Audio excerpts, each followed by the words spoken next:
All right. Well, welcome back, everyone.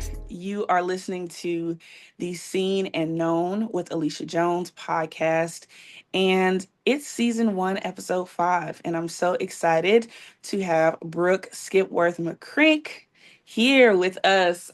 So today I was on the fence about what I was going to title this episode, but Brooke and I talked about it before we started recording, and I think we're going to title it Healing Through Grace.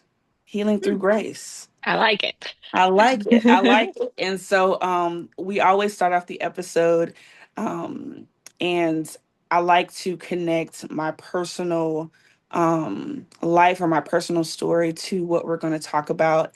And as most of you guys know, I went through a divorce, and after I had worked in ministry for many, many years and had served in many, many years with my previous partner. And during that time, I remember a lot of people coming up to me and just saying, like, I don't know how you're not going crazy. I don't know how you're not putting everything on Front Street. I don't know how you're not, just this podcast is actually the most I've talked about that situation. Mm, But what I found, especially when you have children and you go through divorce or you go through separation, the best way to handle things is to process how you feel first and not just put everything out there immediately.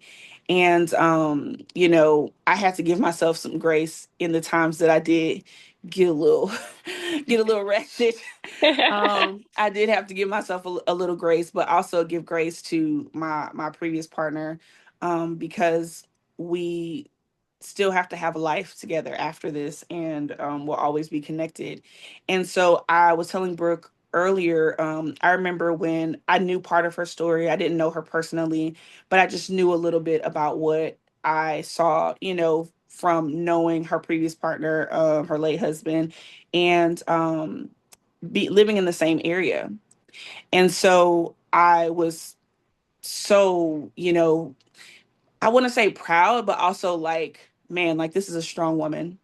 The way that she handled all of the grief and all of the feelings that came from her story, and I'm gonna let her tell a little bit about it. And to see her triumph and be able to raise her children is so commendable. And it's something that is, like I love to see that in women. Just that strength, that resilience, that perseverance. And I don't think we're meant to do life and meant to raise children alone. I think we're meant mm, to do it in partnership. But when you can, and you can put aside your own grief and be the mother that they need, that is the most beautiful thing, the most beautiful attributes that, that's what makes your heart beautiful, on top of you being a beautiful person. And okay. so I remember I was talking to my friend Brianna, who does know you. And I was like, she was like, yeah, that's my girl. And I was like, man, that's a strong lady. I was like, that's a strong. And I was like, Brianna's my girl too. I love her. yeah, she loves you. She loves you. And I said, man, when I saw her engagement, I said, I know that's right, Brooke. I was so happy, and just, I just Mm, love how the Lord, he always has you in mind. He always has you in mind. He has the person for he you in does. mind. He has the rest of your story in mind. So when we're struggling and we're trying to figure out life, he has you in mind, and he already has a plan for working it out. Yes, And he so does. so we want to welcome to the podcast Brooke McCrink. Yeah. Yay! Thank you so much for having me, Alicia. It's an honor to be on this, and Yeah. an honor to just be able to relate to so many others by sharing this crazy story that I've been dealt, but Listen, showing that God is present in all of it. So, God is good, man, and I know people are listening to this and probably like, what happened, girl? What happened? yeah, So for those that don't that are not from our little part of the world, tell us exactly. tell us a little bit about your story, and as much as you're comfortable with sharing, and just a little bit about how the past maybe 3 years or so, how you get to Yeah. this point today where y'all are in Georgia. I um, know. with your brand new family, brand new partner. So tell us all about it. Okay, so I will try to keep it brief because it's one of those things like you can get so bogged down in details of Yes. all the things that happen because like if it was going to happen, I feel like it happened to me during that the past 3 years. Yes. But to make a long story short, my husband and I were in ministry from the time I got married. Like I got married at 21 and we like immediately were like youth pastors and then pretty soon became lead pastors and just like very content doing ministry together. Had 3 children, life was going beautifully. We were living in Minnesota, lead pastoring in Rochester, Minnesota, in 2020. And we were like, hey, we just started feeling a call to Monroe. We had recently visited, and like Monroe is one of those cities that you see so much potential that you're Yes. like, they need some people to just come in there and just get in the trenches and love them. So we were like really praying through what to do and really praying for having a heart um, for planting a church there. Mm-hmm. And so, like a spirit-filled church on the Monroe side. So we were just praying about it. God like opened some radical doors. We move home, we plant Oaks. Oaks Church immediately starts like growing and Mm-hmm. thriving and doing well. But in that time of God just like blessing our socks off with ministry and Mm-hmm. opportunity, the enemy definitely got a foothold in there, whether it was, pride, whether it's like bringing up some old demons from the past of Mm-hmm. John's, who was my late husband. A lot started happening. And by like November 2022, which John had before we got married, like he had this radical testimony because he came from a very broken home and childhood. And so he had got on like addicted to drugs and alcohol at an early age, but got Mm-hmm. like radically set free, in his late teens, like set on fire for God, called to ministry, so thought that was a closed door, but we had a like teetotal, no like abstinence policy in our home. Like we did not drink. I Mm-hmm. never drank a day in my life, like that kind of stuff. So I grew up in a home that was like no alcohol. And then, Yeah. because of his past, we are like, and because of the assemblies of God, we're just like, we just don't drink. Well, November 2022, I remember him like he came in like stumbling drunk one night after going hunting. And I was like, I didn't know what to do. Like by the time he like got in, he like fell over and like I couldn't wake him up. And I ended Wow. up, long story short, ended up calling one of our board members, but also a really good friend that I trusted. I'm like, hey, it's a Friday night. We have church Sunday. I don't know what to do with this. Like, Yeah. so in that, it was like one of the, being in ministry. If you say you struggle, you lose your position, you lose your livelihood. Like, Exactly. so it was just one of those like tensions, like, okay, we need help, and when John came to, he was like, just a one-time thing, it's not going to happen again. But so we started like doing, like he started in counseling, in a different city and just like doing this. And we thought, then we celebrate the church growing and all this and everything was going good. But there was some other stuff going on behind the scenes. And by Yeah. summer of 2023, he like flipped the switch. And I don't know what exactly happened. I just know the enemy found every weakness he had and just exploited it. Yeah. And by summer 2023, like I was finding out of affairs and he was Mm-hmm. struggling with addiction again and just spiraled into that. And of course, during that time, like it got very public, as you know, in like the Monroe area, and then like ended up losing the church and he ended up getting arrested and was having a very well-known affair and was partying and drugs and all that. And so we were like separated for 6 months. Mm-hmm. And in that time, I just like I was grieving that whole time, which I know you kind of understand because it was like Yes. this is not what I thought my life would be. And I thought we had these plans and all these things. And it was Yeah. this, like we probably saw him like 3 times that whole time. So like, like my kids like didn't understand. Like we were in church. My daddy's a pastor and now he doesn't honor his word. He like tells us he's coming and never shows up. You know, I went to the Yeah. gas pump one day and ran my card, which was our like mutual banking account, and like it was it said declined. Like he had drained all money from our accounts, and my phone wouldn't work because we'd been married Um, 13 years. I never thought to be an authorized user on my account. Like, being yeah. 21, I just Yeah, jumped on you're his account. 21. Yeah. Yeah. 13 years later, all of a sudden, like, I don't have a phone. And, just these crazy things Wow. that he just like one day just like drained all our accounts, like shut. And so at that point, like, I called a local pastor, one of our mentors. I was like, I don't know what to do. Like, I want to pray for redemption and restoration. I want to love my husband.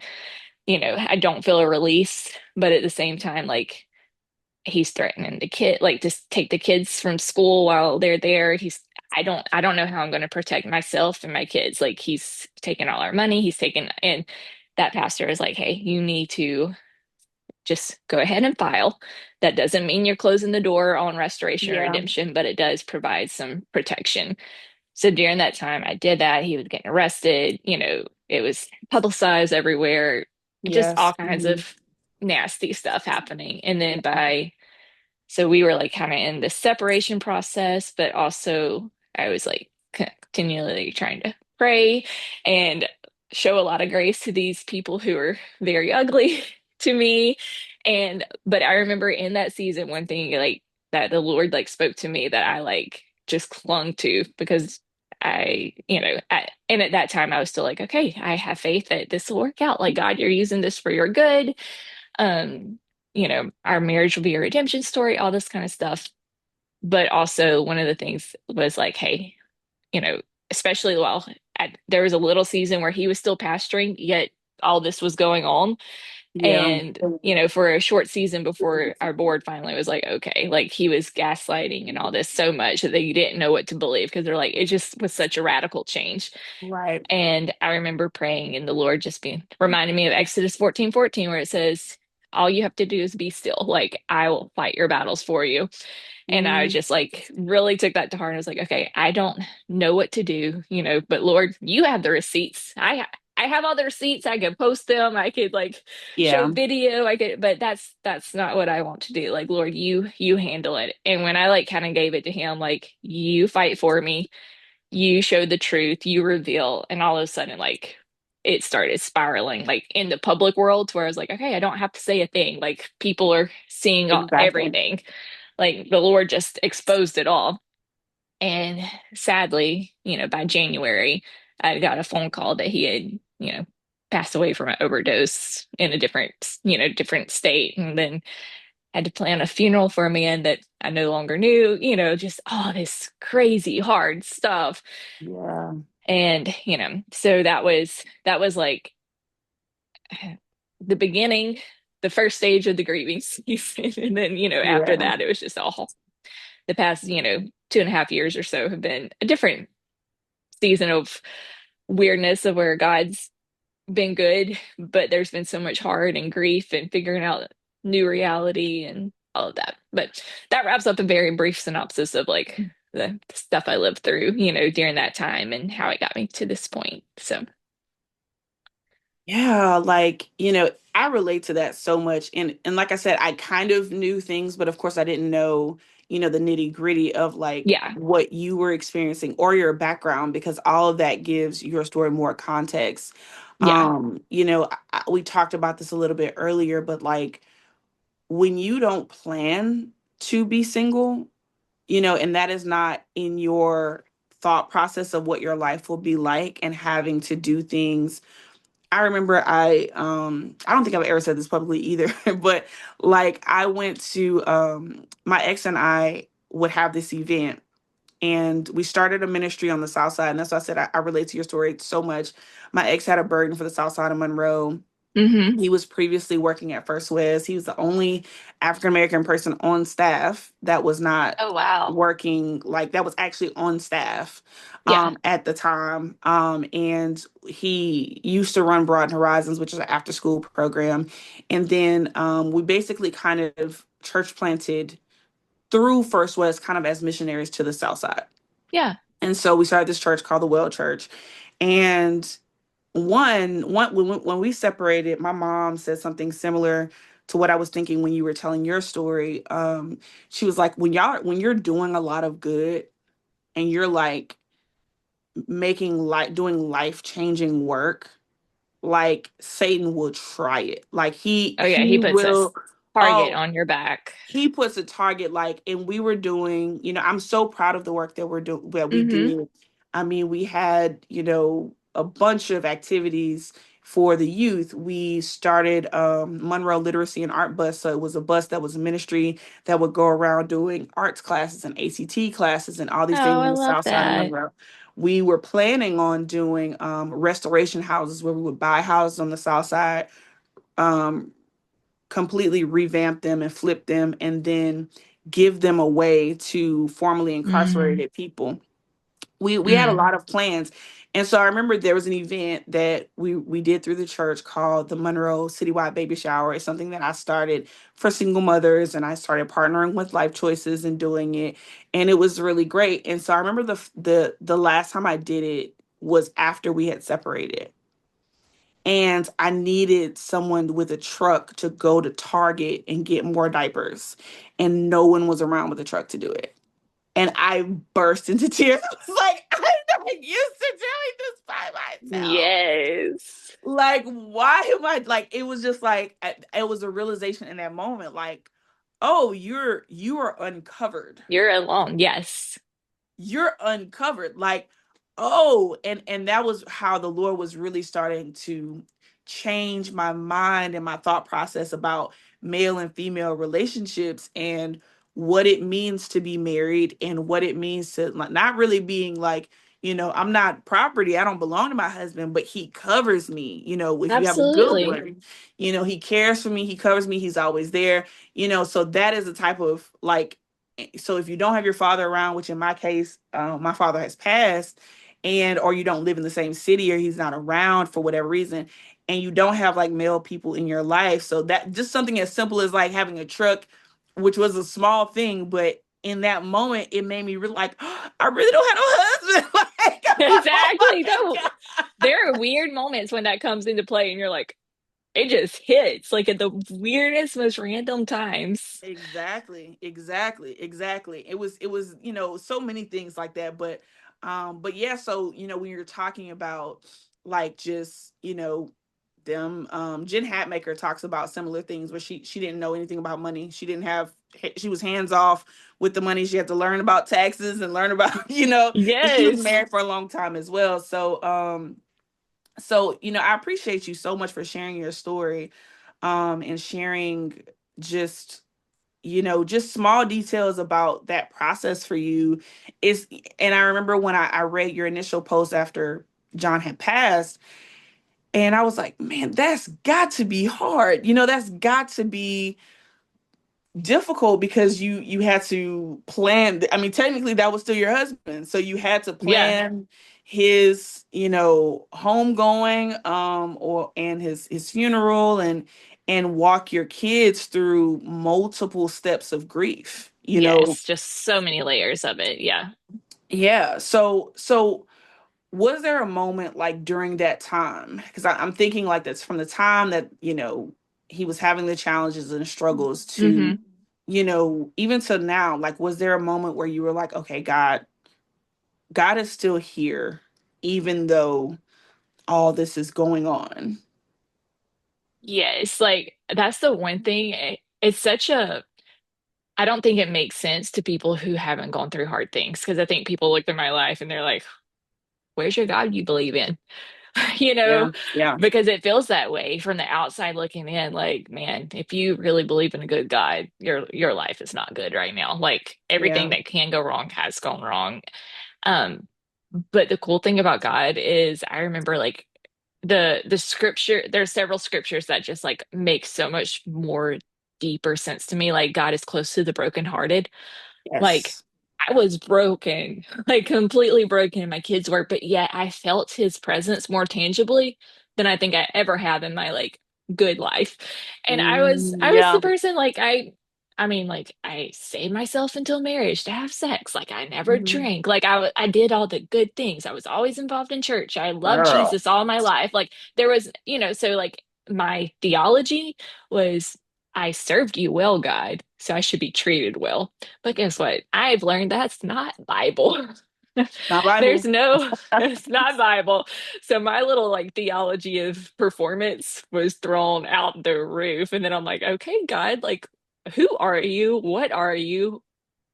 How do I trust you again?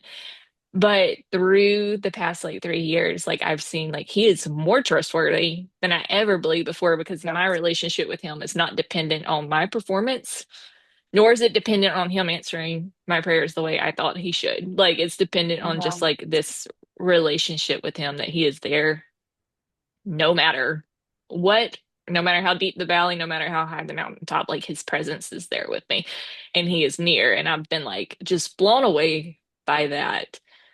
But I will say another time when I just like tangibly was like, okay, God, you are here. I remember after John's funeral, even all during that time, I had so many people in my corner. But after John's funeral, I remember walking into, we had a little tiny house, walking into my house and like the kids and I even have a video of it somewhere on my phone because you walk in and like I couldn't hardly step in there. I was overwhelmed. Like I don't like clutter. And I was overwhelmed by the clutter, but it's because it was gift baskets and it was people ordered me groceries because they knew I was struggling financially. And people like, so like, and I wasn't eating much. Like I had lost like 20 something pounds, which is not healthy for me. And someone had like sent a friend in Minnesota, she's a nurse, she sent like a box of protein shakes and she's like, if nothing else, promise me you'll drink one of these a day, and like so there was just like gifts and flowers and gift cards and grocery cards and meals and Yeah. people freezer meals and little baskets for my kids with like grieving books, Mhm. like these different books, like, hey, a journal through grief for girls and a journal through grief for boys and coloring stuff and gift cards to jump parks, just to Yeah. get a distraction. Anyways, it was just like so much. And then just people's constantly showing up, which I was overwhelmed because I'm someone who needs to like retreat to be able to process. But at Yeah. the same time, I'm like, how cool is it to see the hand and feet of Jesus like at work? Like sometimes we're like, oh, we can't see God.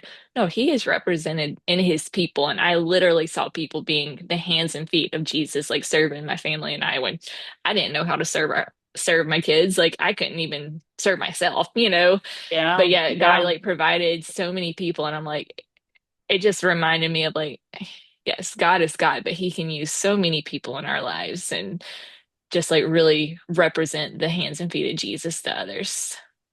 So just, Absolutely. mhm.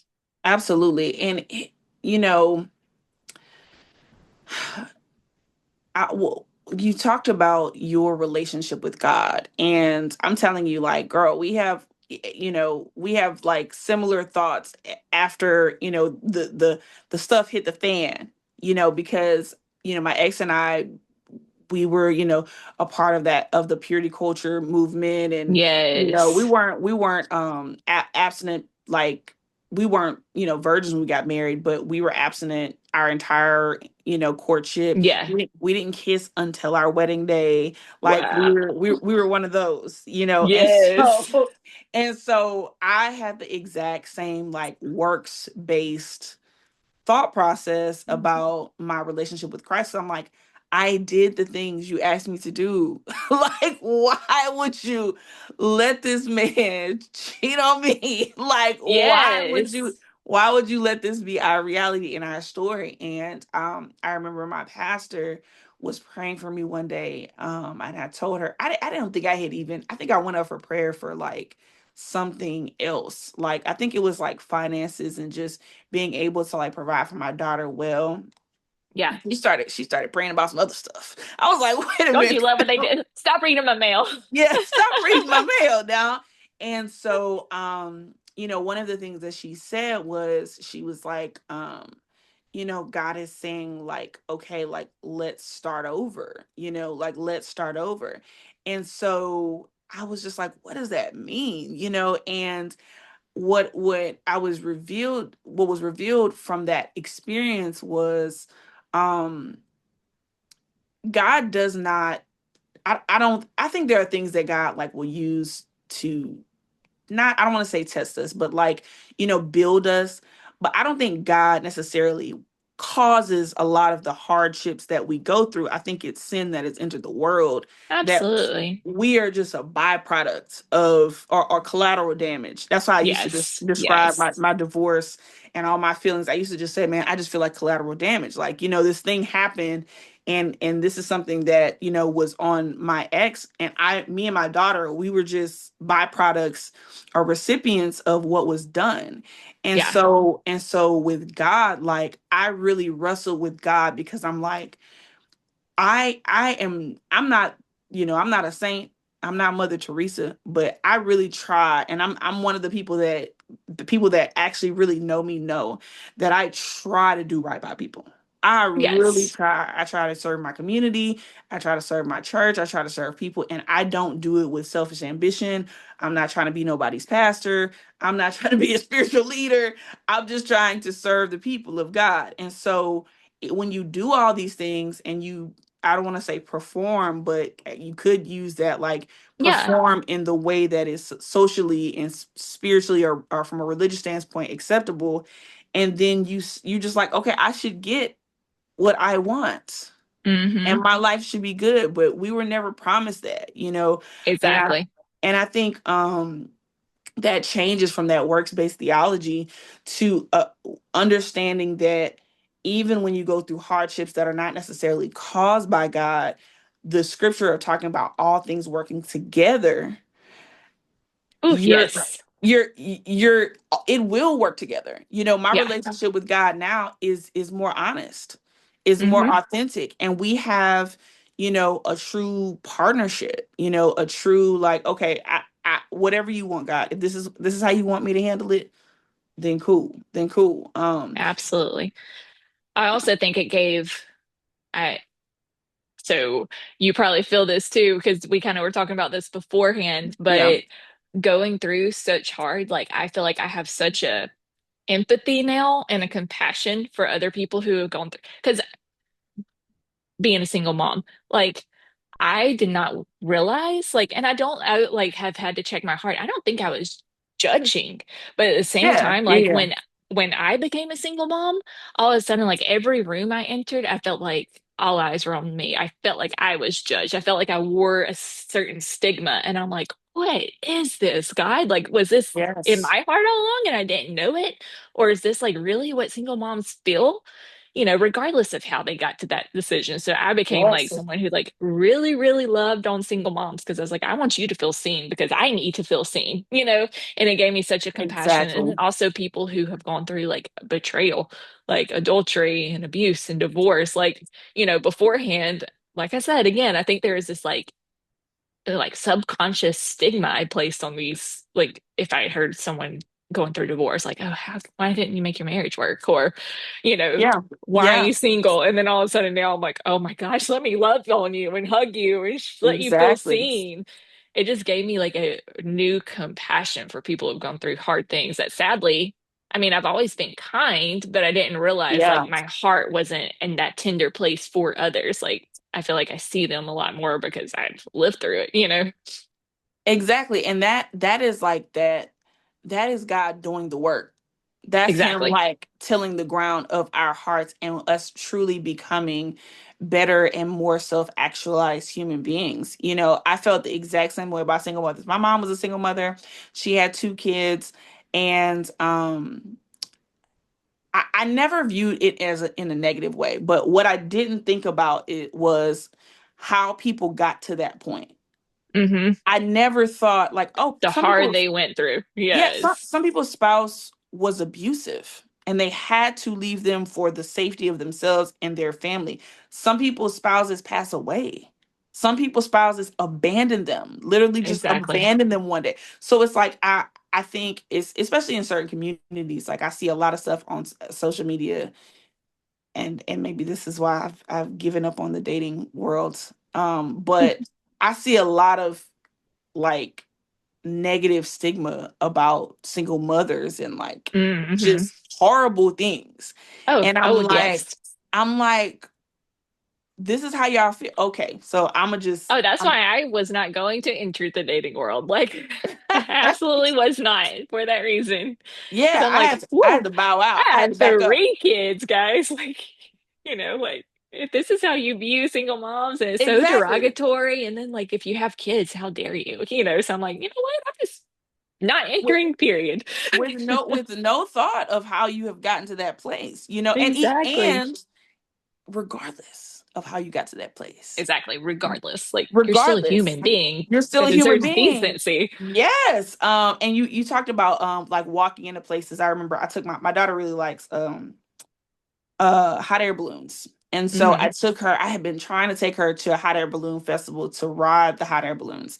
And I think we went to one in Natchez, but we couldn't ride. We went to the one in Shreveport and we couldn't ride. So but we went to the one in Shreveport and it was really nice. And they had like a whole bunch of people selling things on the inside of I think it was Louisiana Downs. I think that's where it Hmm. was. And we went in there and it was so nice and people were selling all the things. And I kind of got anxious. And I was like, what is this about? And she was like running around and like, I want to get my face painted, blah, blah, blah. And I was like, oh, everybody's here with their family. Yeah. Got it. There's dads, moms and dads and Yes. families around. And I just, like I said, we talked about just having those moments where I'm like, I was overwhelmed with her like running around and wanting to do all these things. And there was no one there to help me. It was just me. Yes. And I was just like, oh Jesus. But so we talked a little bit about dating. We mentioned dating. So you go through this really hard thing and you move. And I was so happy that you moved. Like Oh, we needed it. It was so healing for us. I should have. Yeah. I should have. That is my one thing. But I was, her father still lives in the area, so I felt selfish for wanting to move, but I Yeah. really like that was the right move. That would have been the right move for that Yeah. particular situation. And so you moved and you start your new life. So now you're remarried. Like I what? am. That's crazy. That's crazy. It's It's been a great. whirlwind. I know. So were you tell us a little bit about I guess how that came about, but also did you have any fears like when considering remarriage? Because I think when someone I was involved with said like I could marry you, I think I kind of freaked out. Yeah. So tell me, tell me like what fears came up for you? Absolutely. Okay, so yes, about 6 months after John passed away, I was like, or 5 or 6 months, I was like, okay, I just like everything had settled, the dust had settled, but I just hated being in Monroe and everyone Yeah. knowing everything about my life and all that. I was like, and honestly, the like the camel or the straw that broke the camel's back was I took my son, he was 4 at the time.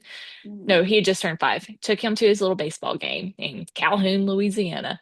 Yeah. And my daughters, who were, let's see, at the time, they were like 8 and 9 or 9 and 10. Anyways, they go run to the concession stand. So I'm a helicopter mom a little bit. So I could see them, especially in that season, because we were just Yeah. like, there's a lot of safety things and abuse and crazy stuff. So and the people John got involved with were just scary. So Yeah. I like always kept them in my sights. Well, I see Finley and Fisher run to the concession stand. I'm watching Foster at practice Mhm. and I mean at his game, and I see this woman like stop them and start chatting with them. And all of a sudden, Finley come running back crying. And I was like, what was that about? And she's like, it's her and her other little friend. The other little friend that was with her said, that lady just asked if we know who murdered Finley's dad because she does. And I'm like, do what?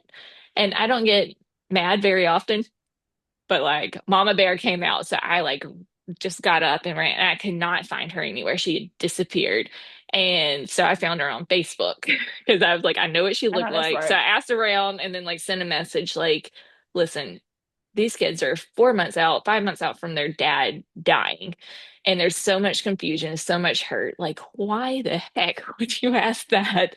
But because of that, I was just like, and it was just like, because, Monroe is just a very gossipy, and because there is so many Yes. weird things surrounding that story, and him being out of town and he was with certain people. And so it was already such a hurtful situation. And then I felt like every day I'd get texts from people I didn't talk to in years. And they're like, hey, I Yeah. heard so and so. Why don't you call the police and tell them this? And I'm like, at this point, it doesn't matter.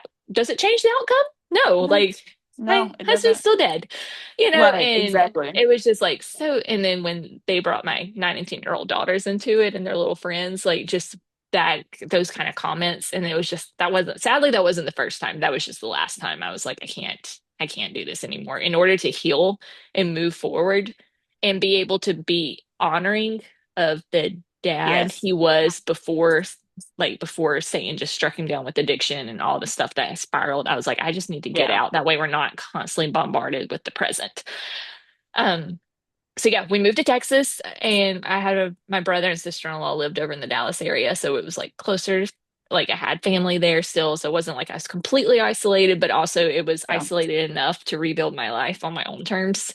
Yeah. And not everyone, if someone asks like, hey, why are you single or where's your husband? I could just be like, oh, I'm widowed, and just leave Yeah. it at that Right. until they like got to know me better. But Exactly. I could just like simply answer, have a simple answer and just like leave it alone. And anyways, it was a beautiful time. Like I had budgeted where I could like stay home for a year Hmm. and let the kid, like I homeschooled the kids, and we just really like refigured our lives as a family of four. And like during that time, because by that time I'd been single, like almost 2 years. John had been like dead for a little over a year, but also like, there's that whole like time period where he was out of our lives completely. Right. So, anyways, like my friends were at beginning of 2025, they're like, hey, when are you gonna go on a date? And I'm like, they're like trying to get me to fill out like a dating app or that kind of stuff. I'm like, guys, I am with my three kids constantly.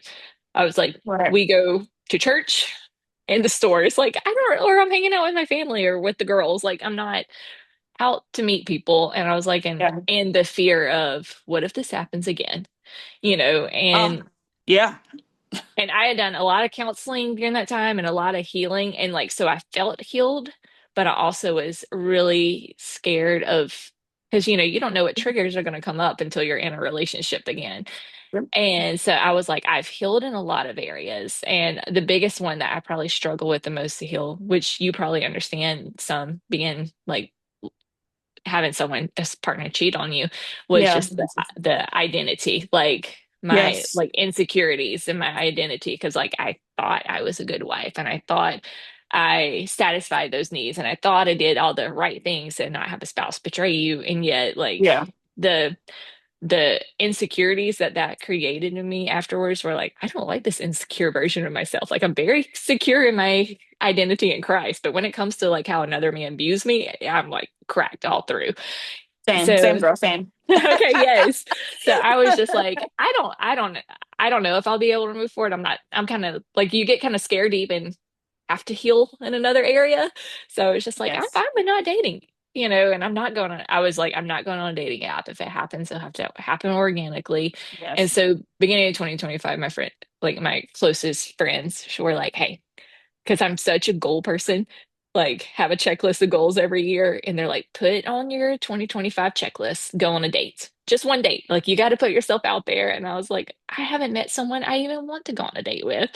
And they're like, That's the hard just try part. it. That's the hard part. Yeah. Like it's not that I wasn't open. I was cautious and I was fearful. So I wasn't gonna go on like date. I wasn't open to like dating apps or anything. I was like, okay, God, if you have someone for me, you're gonna have to let him pursue me. Bring them. Yeah. Yes, like bringing to my doorstep basically, because I don't know how, I don't think I'll get myself out there otherwise.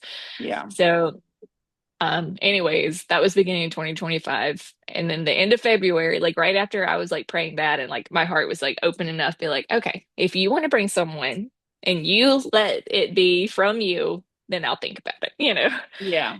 So that's kind of where my heart posture was. And but also like acknowledging that, hey, there's gonna be a lot of triggers and it's going to be hard for someone to understand what I've been through. Yeah. So, anyways, fast forward into February, I got a message on Instagram of all things, but it was from this guy named Damien. And he was like, "Hey, I'll be in Texas next week for a conference. I know you don't know me well, but would you be interested in just grabbing coffee?"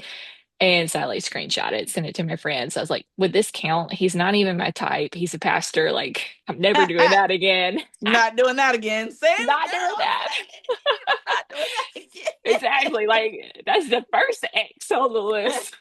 Right, exactly. And so, like, they go like stalk his Instagram and they're like, bro, just go on the date. I actually think he is your type. I'm like, nope, he's a pastor. It's like a big red flag right there. Right. But I ended up going on the date, and he had followed me like a year prior because we had not crossed paths, but he was also very involved in the church world we were involved in. Yet he Yeah. was in Georgia, but his wife had passed in Mhm. 2022, and he was like a single dad with three kids as well. Wife has Giving passed, so Brady like Bunch. Just giving I Brady know it's Bunch. giving Brady Bunch vibes. So whenever he saw like CMN, which is like Church Multiplication Network that a lot of church planners Mhm. are affiliated with, when they had posted, pray for Brooke and her kids, John passed away or whatever. And so he like started following me at that point because he's like, hey, Yeah. another widow in the church world, and he had sent like a message like, hey, praying for you. I never even saw it till like a year later. But anyways, when Right. he had kind of followed me, and we had somehow I went to Disney like the week before, and he had messaged like, "Hey, we're gonna be in Disney at the same time. Maybe we can meet up." But then like he was flying in the day we were flying out, so it didn't Hmm. work. He's like, "Just give me all the where's the highlight? What's the best rides to ride or whatever." My kids Yeah. and I only have 2 days or something, so like that kind of opened the conversation a little bit, and then gave him enough boldness to ask me for coffee when it came to Texas. Wow. So Okay. I thought it was just a fake date to check off my list and, be done with my list for the year. You're Uh, done. to You're done. satisfy my friends, like, check, we're done. But we ended up like meeting up. And of course, with him being ministry background and going through loss and then like being single the past like 3 years, like we like connected on so many levels, and then like Yeah. just that one coffee date turned into like 10 hours. And because Wow. we started at 10 that morning and at 8 that evening, I was finally like, I better go get my kids from my parents. Like, Yes. Right. They've been there all day. yes, they've been there all day. But since then, like, and that was a whole, like, instantly connected. But also, it's been really beautiful because he went through grief. He lost his wife very quickly to cancer, and she was like a beautiful soul, beautiful woman, and she got diagnosed with brain cancer, but then 13 days later had passed away, like very Wow. quick progression. Like it was a very progressive cancer. So just like, just what he walked through and kind of didn't lose his church in the process, but they were in transition and about to plant a church. Well, then went through that and just having to be dad, put all ministry on pause, to be dad Yeah. and just working like a secular job. And, just like there were so many like similarities in him understanding the church world and understanding church hurt and understanding fallen pastors, but also like the Yeah. grief side and raising kids side. Like it was like, okay, God, I see what you may be doing. Come on. And yeah, so it's just been I don't think anyone else because we got married. He proposed in October. We got married 3 weeks later, eloped just with our kids. And then I moved over here to Georgia because like Texas was my healing season, but I was like, I don't know how long I'm going to be here. I just like it Right. was the season I needed for the kids and I really think, and we did a ton of counseling in that season. I just think it was really good for us to transition to this season. And so like now, of course, we are the Brady Bunch. There's three girls and three boys, and it's a crazy life, but it's been like so beautiful because it's one of those like I don't think like if I didn't have put it in God's hands and just trust him for his timing, I Yeah. I wouldn't have been able to pick this for myself because it's like God knew everything I needed. And then even like Yes. ministry, like getting involved in ministry again now, like it's just been cool. Like John, my late husband, was dynamic speaker, dynamic, huge Yes. personality, but also like he was not one to like share the platform, share the stage. Like Yeah. he'd ask me to like tag team preach with him, and I'd say like introduce myself, and then he'd take over the whole circuit because he would get so excited about his message, and he's like, "Oh yeah, I Yes. forgot I brought my wife up," and we ran out of time, so Yeah. maybe next time you could talk, Brooke. And so like the other night, Damien and I like tag team preached, and it was just like this beautiful. Like afterwards, I was like, I don't know if you understand how thankful I am for you in this season. Like God just knew exactly what I needed because it was just like a Yes. like it's truly like being in it together and doing life together and just feeling that Yes. balance that I never felt before and I didn't even know I was lacking.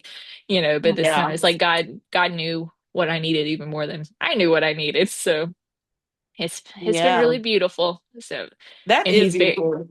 it Go ahead. is. Oh, and I was gonna, and even like the triggers and the sensitivities, like, Yes.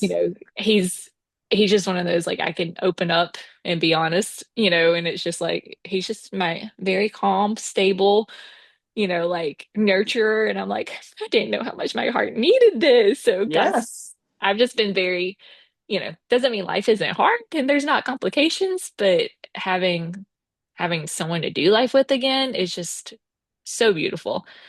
And I think it makes you appreciate, like, hey, if I come down and he's unloading the dishwasher, I'm like, oh my gosh, you are incredible. I could jump you right now. Exactly. No, it's Or, one, I'm so happy. Like I think when I saw that you were getting married and saw that you're after you got married, I think, and I this place seen and known is it's kind of a process of me healing out loud as well, and I like love healing that. in real time with my guests. And Yeah. you know I told our mutual friend Brianna, I was just like, man, like I have been so just like, okay, I'm just gonna not worry about it. Like I'm not gonna worry Hmm. about moving on or what's next or even trying in this area of my life because it felt so hard and Yeah, it's so like an insurmountable hurdle. yes, yes, it's like I'm not going to be able to do this. Yeah. And I'm a person that I'm really ambitious and really like forward thinking and really like, okay, I can do I do really truly, especially in regards to work or ministry or anything. I feel like I can do anything. I can, Yeah. if I work hard enough, I feel like I can do anything. Relationships is not something you can work yourself into. Because it's not in your control. Like, It's not in your control. It's not in your control. And so being a type A person, I hmm. struggle with that. I struggle Yeah, with that. But it's not anything you can do. Meeting the right person is truly, in a lot of ways, you can work at it and you can do dating apps and you can do, but absolutely. I'm tired of that. Yeah. So Yeah. so for me, it's just like God is gonna have to do it, but to see your story and see how redeeming and how intentional God was with placing you two together, that was very like personally encouraging. Absolutely. You know, and you were talking about, man, it was something that you said, but I don't like to interrupt people, so I didn't want to stop you. But it was something that you said. Oh, this is it. It's funny because this is the second podcast. I did a podcast last week with a dear friend of mine, Alex, who's a matchmaker, and we talked about this. And I said, um, something that I'm thinking through is the concept of somebody being your purpose partner. I Hmm. think there are people that you can be with that would be okay fits for you or good fits for you. And I think there is, I don't want to say one because there could be Yeah. multiple, but like, Yeah. I don't really believe in soulmates either. But Right. I do believe that there are people in this life that could be purpose partners for you. And I kind of gave some examples. Um, some are okay examples, some are better examples than others, but I'll use this one. And Israel Houghton and Adrian Ballone Oh, Houghton. yeah. Okay, so Adrian wasn't married before, but Israel was married prior, and then they got together, and now they're together, and they just won a Grammy. And I've always used them as an example of being purpose partners. And in his speech, he said he called her my purpose partner. Oh, how amazing is that? And I was like, I'm on to something. You're I like, was I like, know that. I'm on to something. But this thought process that there is somebody that will not activate your purpose, but be a key person in your life to enhance what you're doing and Absolutely. enhance what God has put in you. And so it's like, And call that out. I think a true like yes, spiritual leader, is true man of God, calls that out in you. Like that's how God intended it for it to be. Not for us to be like under their armpit, but for them to be a partner yes. with us and call that out of you.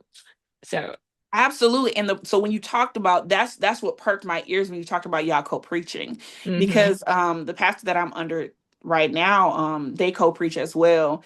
And I remember when you're not used to it, like I think when I went like years ago, I was kind of like annoyed by it. I was like, what's this? yeah. This is different.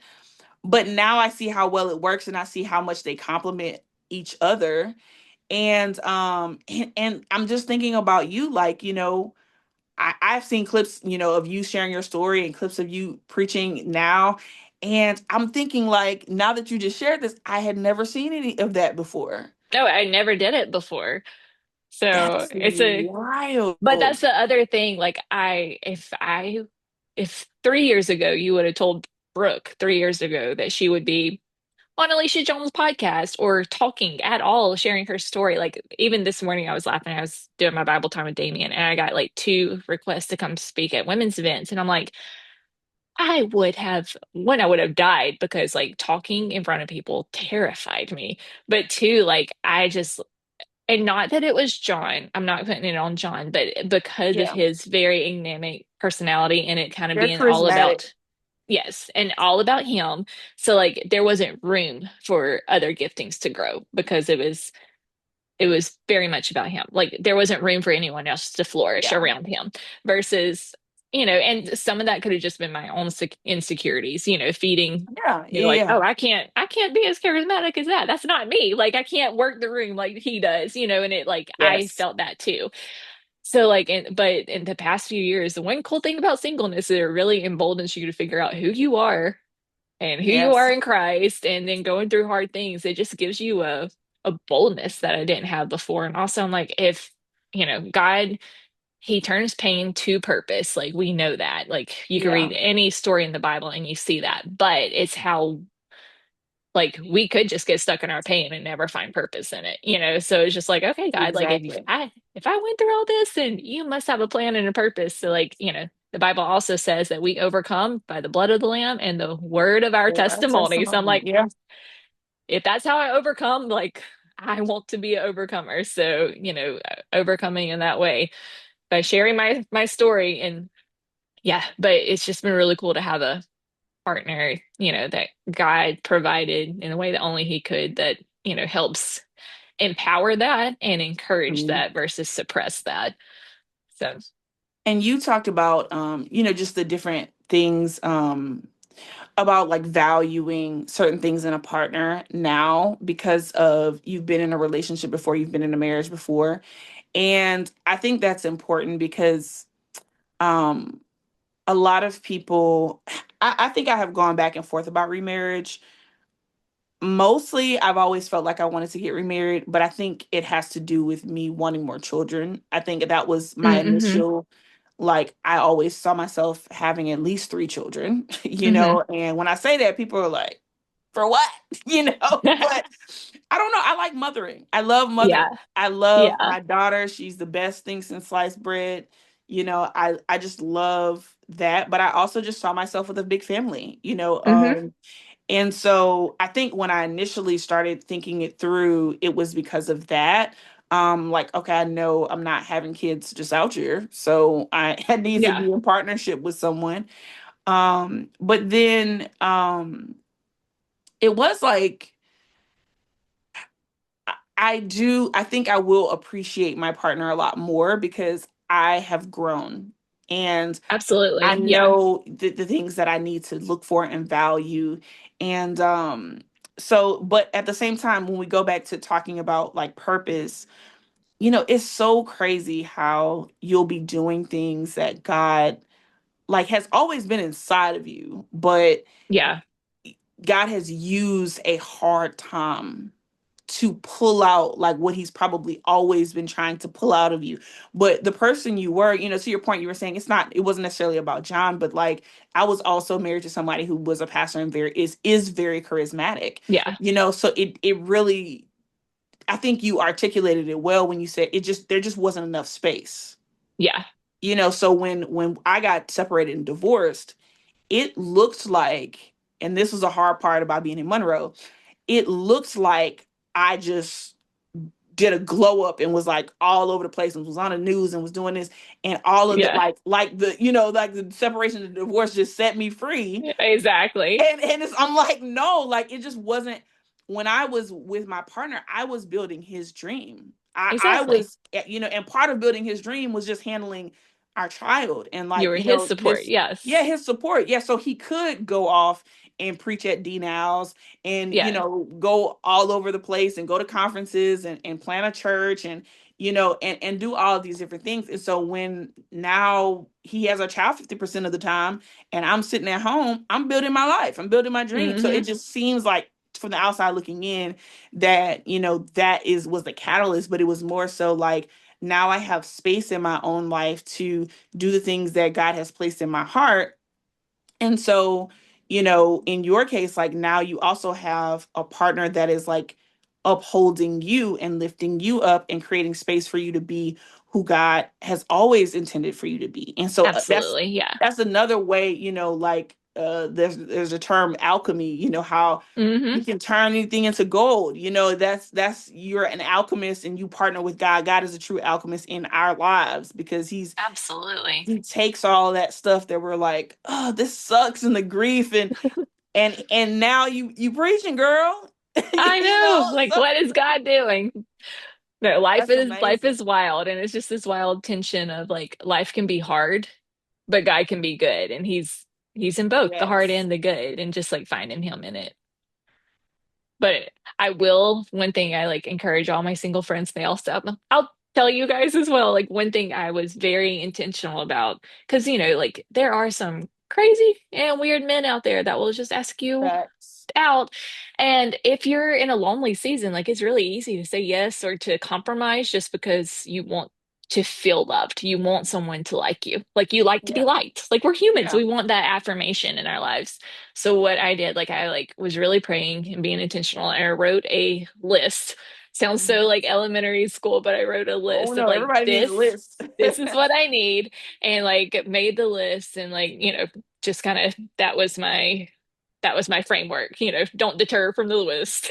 Yes. So, That's good. That's good. I have I feel like I have so many iterations of the list these days. But yes. there is a list. There is a list. So well, I appreciate your story. Like, I feel like this has been so helpful to me personally. Like, just to hear, your heart and to hear, you know, how you have arrived to this place. That's the whole purpose of the Yeah, podcast, I think, is to expose like the stories of people and amplify the stories of people that they may not have known personally, or they may not think that they are, or they may think that they're the only person that's going through certain things, but exactly. the reality is we're not alone in We're these not alone, and experiences. everyone has hard times and goes through hard things. It may not be the same story, but we all have parts of our story that we've had to walk through that are not easy.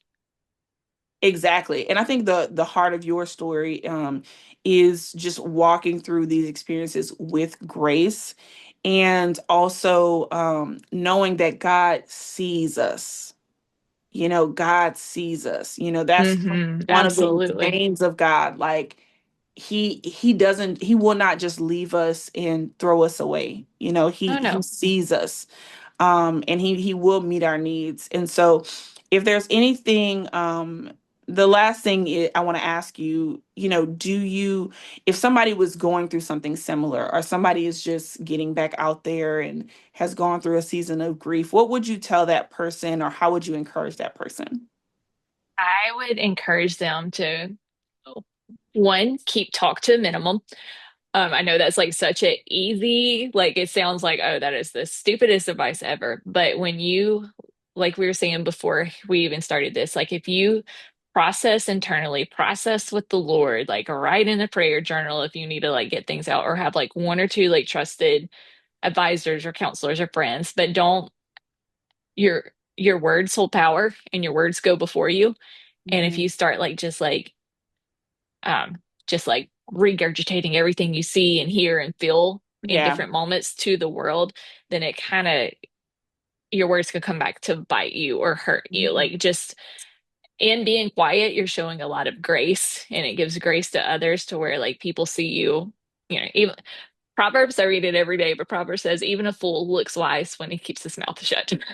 So like Exactly. Yes. yeah, like I just if you are quiet in your season of processing and grieving, I feel like God like helps give grace for the next season because you haven't given out a lot of words or talked bad about people or threw people under the Mhm. bus. And I think when we handle that well, he provides a, a forward direction that's also set in like a in a good course that's well because we Mhm. haven't like opened our mouth and ran everyone to the ground and burnt bridges and stuff because you never know when Yeah. you need to retrieve some people from some of those bridges, when time can Exactly. heal. And and then especially like going through divorce or betrayal or adultery, like those people are still alive and they're still around. And even in my case, like John passed away, but I still deal with the repercussions. And if I would have ran my mouth, Mhm. even if it were true, not gossip, true, I think it would have hurt some relationships that God has like supernaturally graced me for in this Yeah. season.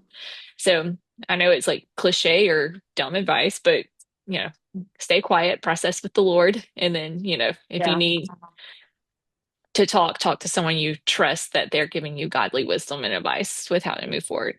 And then the other thing, I am a huge advocate of prayer. Like Yeah. pray, like, God doesn't always answer the way we want him to, but he knows our hearts. He knows our desires. He created us. He knows the number of hair on our head.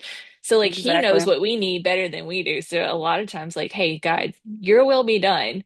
But like I'm praying for X, Y, and Z, and just like really like he also wants us to tell him what we want and what we need. So I'm Yes. like, okay, in this season, like I need to be healed. Like I need to be healed from some insecurities. I need to be healed from some hurts and some grief, and I need you to co-parent with me because I don't have someone to co-parent with. Yes. So co-parent with me for these crazy three kids because I don't know what I'm doing.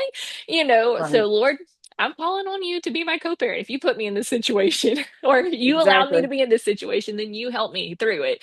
Yeah. And I just like I kind of talk to him as my best friend, my homie sometimes, but I'm like, Right. I just Yeah. need you to do life with me, Lord. And just really like cultivate that prayer relationship because I do believe like he answers prayers. But I can also say in this season, like he's become my like number one go-to. I talk to him like he's my best friend, Exactly. like which has been beautiful. And it's not like I speak with the most eloquent of prayers or that kind of stuff, but like he is in the trenches with me. Like God knows Yes. my heart because I feel like I could be honest. Because I have came to him in anger and I have came to him in Mhm. doubt and I have came to him in frustration and I've told him like I don't trust you anymore. Like you're not Yeah. good. But yet he's like, Mhm. okay, I'll show you. It's a slow like process, but I just like I've built that trust and that time with him to where, I can be honest, but yet also like believe that he is who he says he is. He is inherently good, not because actions are always good, but because his character is good and he works things all Yes. for our good. So, yeah, not talking to others and talking a lot to God would be like my top advice, for That's everything, good. because I feel like that helps in every season we go through. Yes, absolutely. That's good. I was thinking that as you were talking, and then you said it out of your, your mouth. I was just thinking about you know, his character is good. He is good. That is, and if you always operate your life from that place and from that posture, is that, if in my case, like I'm like when relationships or things that I thought were going to be great don't work out, I'm like, that wasn't good for me. Hmm.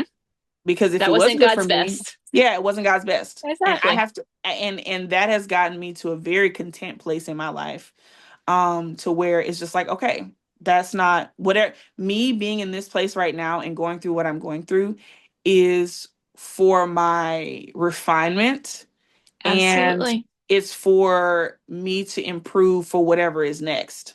And I Yeah. don't And want you to just, go ahead.